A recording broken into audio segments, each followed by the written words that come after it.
सफल होगी तेरी आराधना।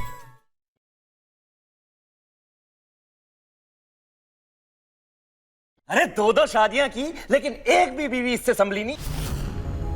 अरे तूने तो इनकी ये हालत की कि एक बीवी ने दूसरी बीवी की जान ही ले ली। बस प्रशांत, अब और नहीं। और क्यों नहीं? अरे सच्चाई तो यह है कि आराधना भाभी ने दामिनी भाभी को नहीं मारा, तूने मारा है।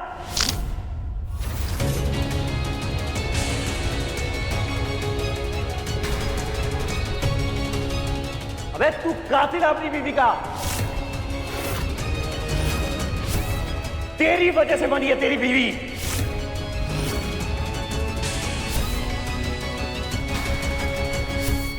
बीवी का कातिल, अपनी खानदान का कातिल। प्रशांत,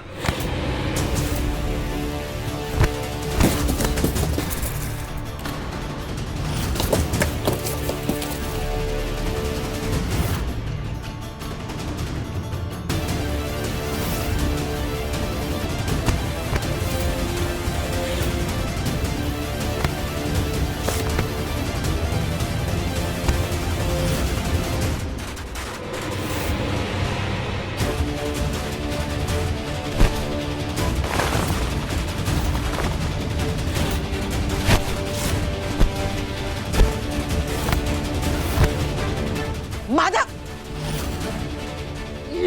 भैया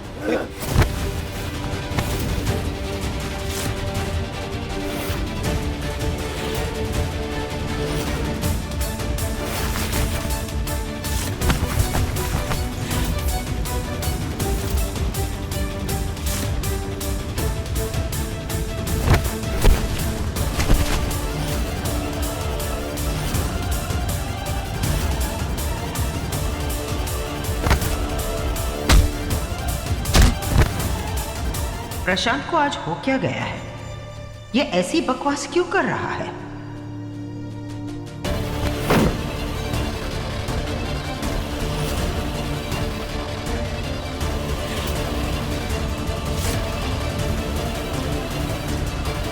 देविका कहाँ चली गई?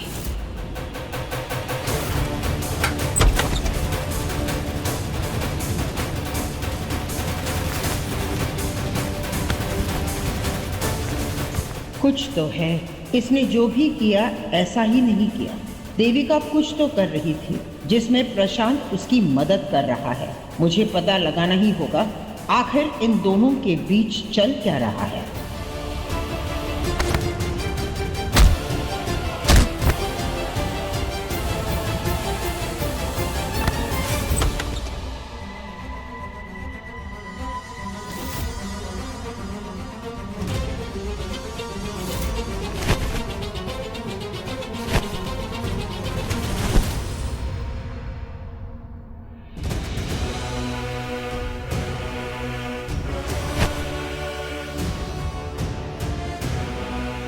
अगर मैंने फिर से बोरी वॉचमैन को दी तो उसे शक हो जाएगा।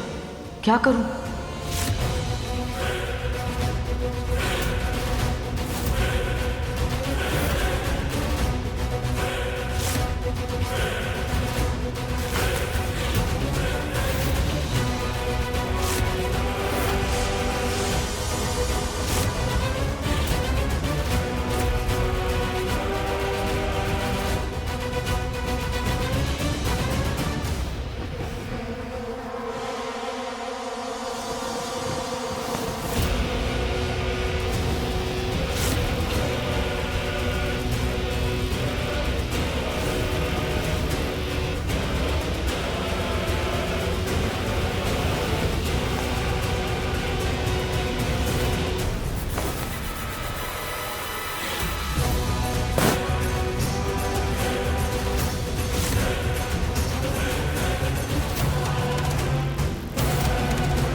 ये दरवाजा खुला क्यों है?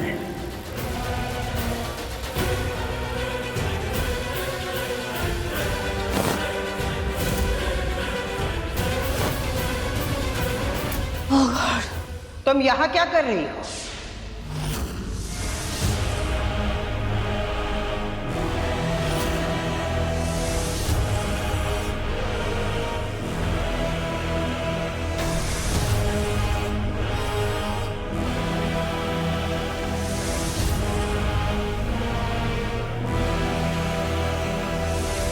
घर के अंदर इतना बड़ा तमाशा चल रहा है तो तुम घर के बाहर क्या कर रही हो?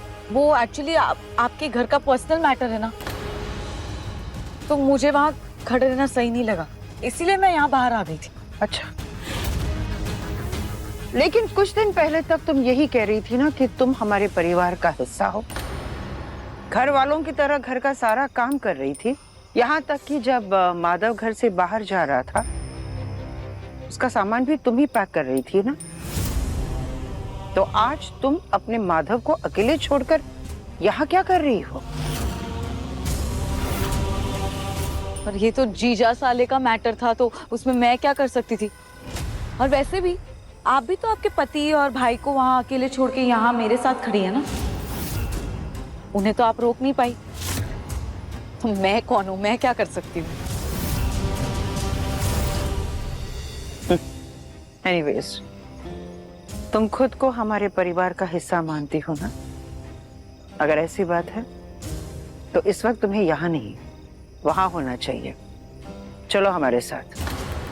ठीक है।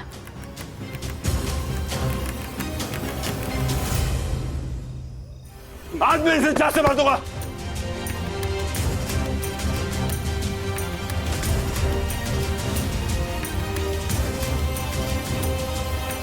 बहुत हो चुका, बहुत। देखो, बच्ची का जन्मदिन है और हम सब घर वाले ऐसे लड़ेंगे तो अच्छी बात नहीं है। माधव, अगर तुम इस झगड़े को खत्म करना चाहते हो तो मैं भी पीछे हटने को तैयार हूं। देखो माधव, लड़ाई खत्म करते हैं, लेकिन सुनो, अगर तुम्हारी बहन चाहेगी कि मैं इस घर में आऊं तो तुम मुझे आने से रोक नहीं सकते हो। तुम अपनी बहन से बात कर लो।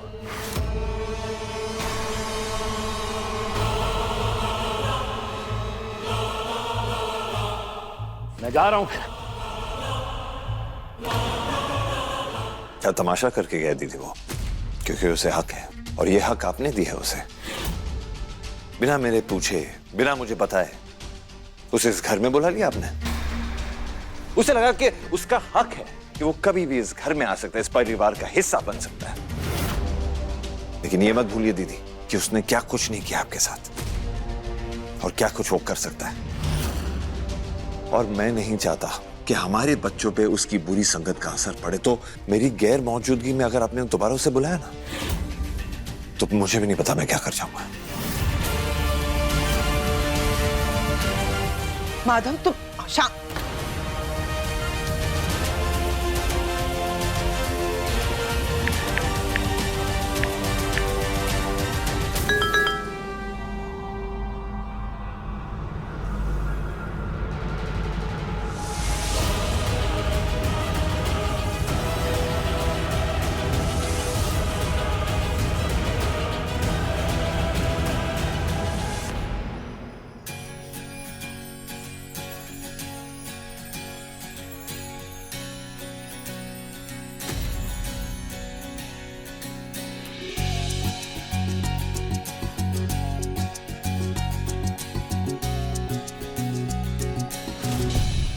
साहब जी के सामने प्लेट रखूं या नहीं, पता नहीं मेरे हाथ से खाना लेंगे या नहीं।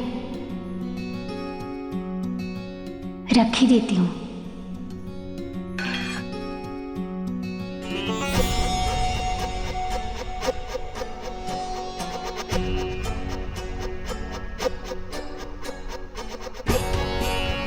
दो दिन के लिए दोनों बाहर क्या गए?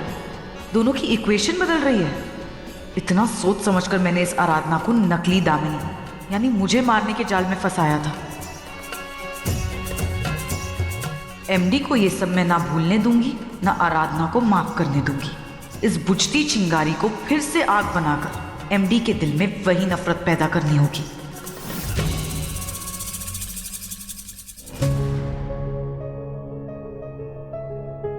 दीदी, महाराज जी ने कुछ आज बनाया नहीं है क्या? हाँ, बनाए ना, जाफरानी पनीर और पुलाव।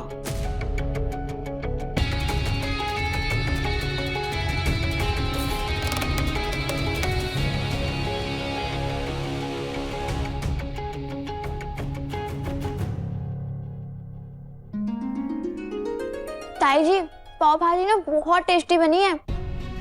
आप ना खाकर देखो, हमारे बरेली में तो ऐसी पाव भाजी मिलती ही नहीं है। मिलेगी भी कैसे? ये मैंने अपने मुंबईया स्टाइल में बनाई है ना। अरे पर ये बहुत तीखा है। देविका कहाँ है वैसे? उसे खाना नहीं खाना? बड़े भैया वो तो बाहर किसी से फोन पे बात कर रही थी।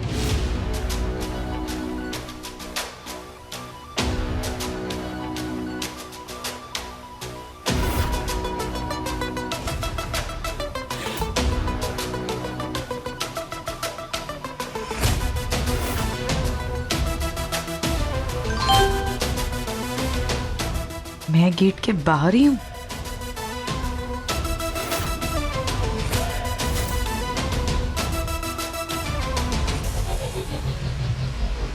हाँ मैं तो आ गई हूँ यूएस से वापस। हाँ मैं तो दामिनी दी के घर पर ही हूँ। कल ना मैं यहाँ से निकल जाऊंगी। हाँ जी हाँ जी, हाँ हाँ हाँ, सही कहा आपने।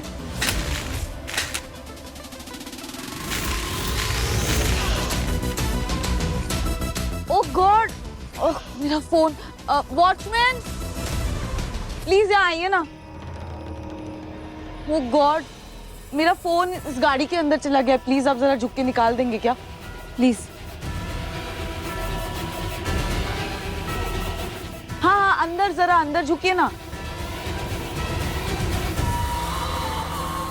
अच्छा हुआ माधव तुमने पाव भाजी नहीं खाया। तीखी चीजें तुम बिल्कुल नहीं खा सकते ना। किसने कहा कि मैं तीखा नहीं खा सकता? जबकि मेरी जिंदगी और मेरे दिल में मैं इतनी करवाहट झेल चुका हूं कि उसके सामने मिर्च क्या चीज है।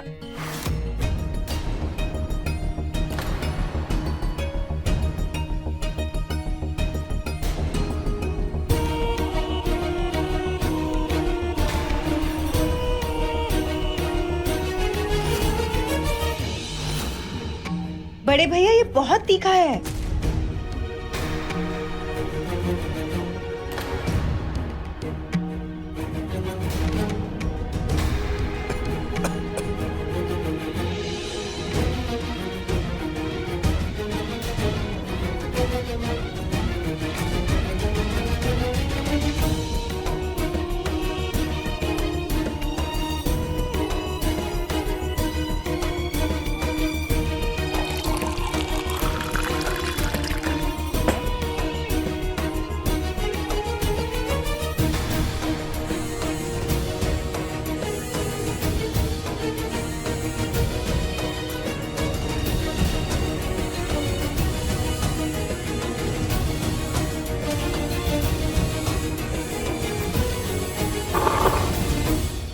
ये लड्डू महाराज जी ने बनाए हैं।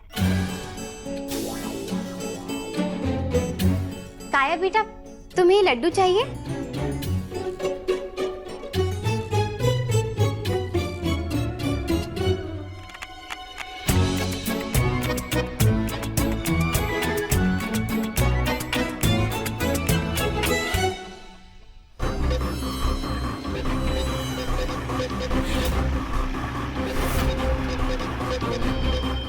दिखा, अंदर देखिए ना, जरा झुकिए।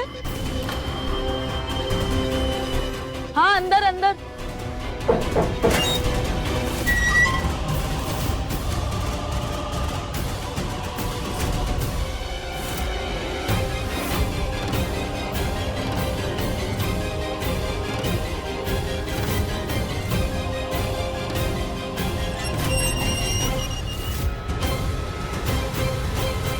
अंदर अंदर, जरा अंदर झुकिए ना, थोड़ा और अंदर।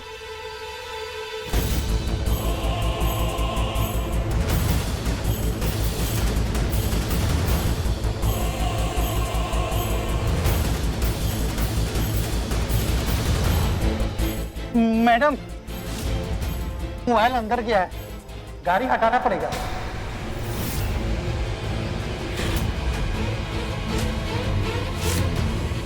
अरे नहीं भैया, अब गाड़ी भी हटाने के लिए टाइम नहीं है, आप अंदर जाइए, मिल जाएगा। हाँ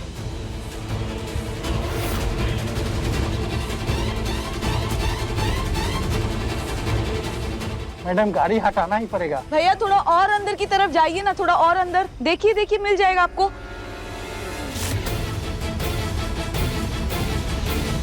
देविका जी,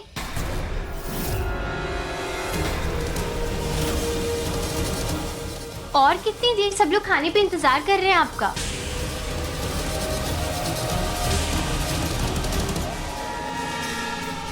आराधना तुम जाओ ना, मैं अभी आ रही हूँ, बस मेरा फोन नीचे गिर गया। जाओ, मैं आती हूँ। हाँ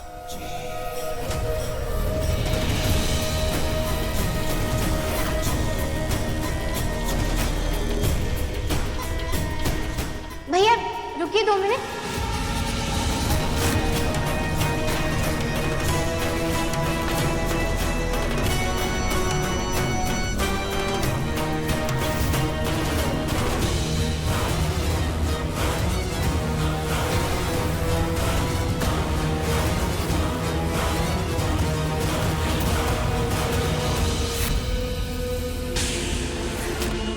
ये लोग कौन है और ये लोग ये कालीन को कहाँ लेकर जा रहे हैं?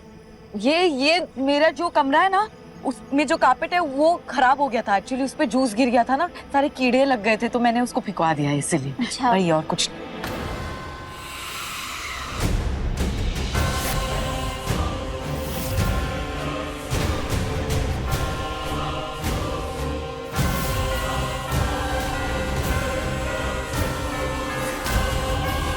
ये लाल रंग, खून।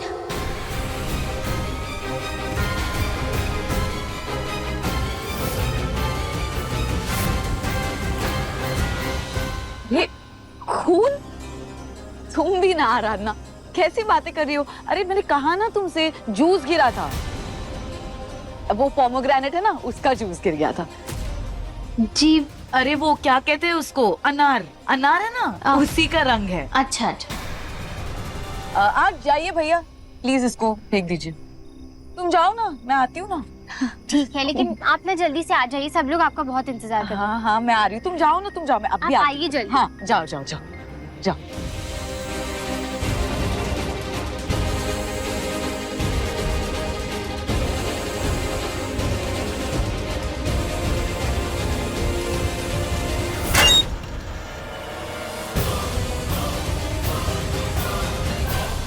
देविका जी आइए ना। आ रही हूँ।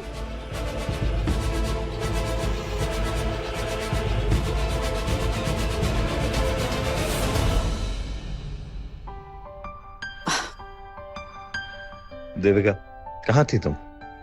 बाहर ही थी। एक्चुअली यूएस से ना मेरी फ्रेंड का कॉल आया था।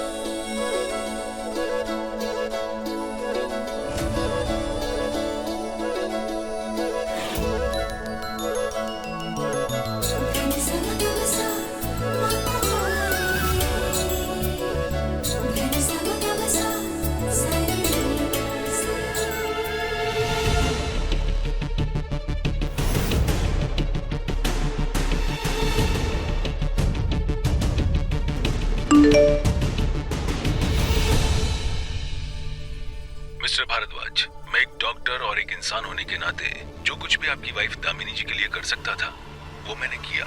उनका इलाज किया, उन्हें सही किया और आपके पास लेकर आया।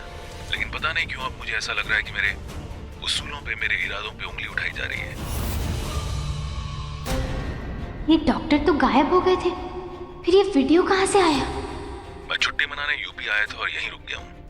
दरअसल मुझे पता लगा है कि आराधना भारद्वाज जी मुझ पर इल्जाम लगा रही हैं कि मैं एक डॉक्टर नहीं बल्कि एक एक्टर हूँ, और आप सबके सामने एक नकली डॉक्टर बन के आया था। किसी की मदद करना, किसी की सहायता करना, क्या इसका यही नतीजा होता है? बहुत दुख पहुंचा है मुझे इन बातों से, और अब मैंने ये फैसला किया है कि अब मैं हमेशा के लिए ये जगह छोड़ दूंगा। और मैं आप सब लोगों से विनती करता हूँ कि आप मुझे बिल्कुल भी कांटेक्ट करने की कोशिश न करें।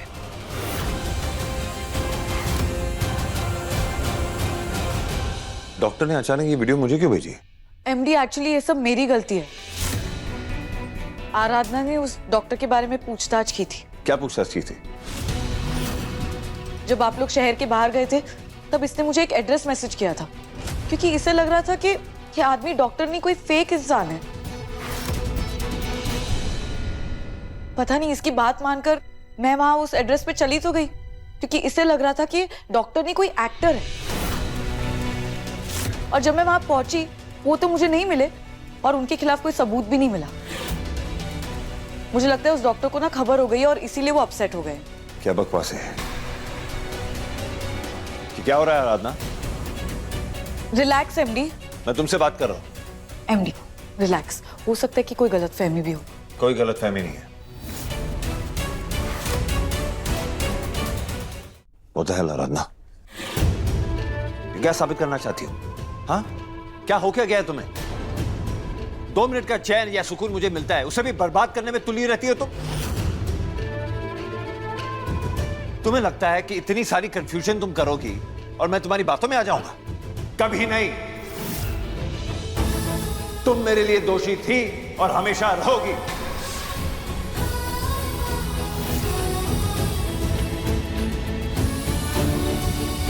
दो मिनट का अगर सुकून और चैन मुझे मिलता है, उसे बर्बाद करने आ जाती हो तुम।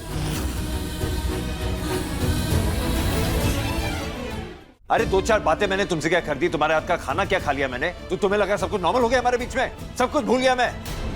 जो दामिनी ने मुझे तुम्हारे बारे में कहा था, जो हकीकत है तुम्हारी, वो मैं कभी भूल नहीं सकता। उसने मुझे सब बताया था। मेरे लिए दामिनी के मुंह से निकली हर बात पत्थर की लकीर है। अस्थि विसर्जन के दौरान मैंने दामिनी से वादा किया था कि मैं तुम्हें चैन की जिंदगी जीने नहीं दूंगा।